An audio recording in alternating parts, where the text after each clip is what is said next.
this time with the G-spot, we're going to cook a nice little dish of macaroni and cheese. This is basically just going to be a leftover. This is time management. Why is that? Because we're going to show you different stuff tonight here on the G-spot.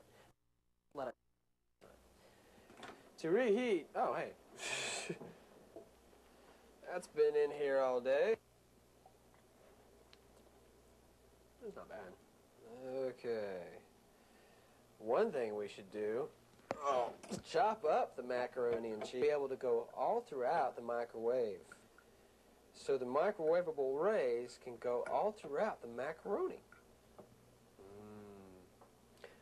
Okay.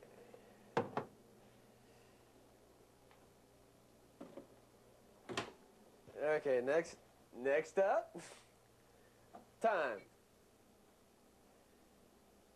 Okay, 2 minutes. Start.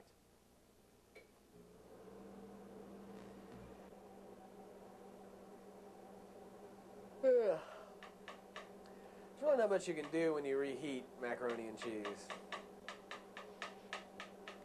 Still waiting. This is called real time. 15 seconds, we're going to have some of the tastiest macaroni and cheese this side of Norman. Right? And how do you test to see if the macaroni and cheese is hot? What the hell was that? Right? You're forcing yourself to be creative. That's what you're doing. Are we going to try to eat something on the G-spot for the very first time?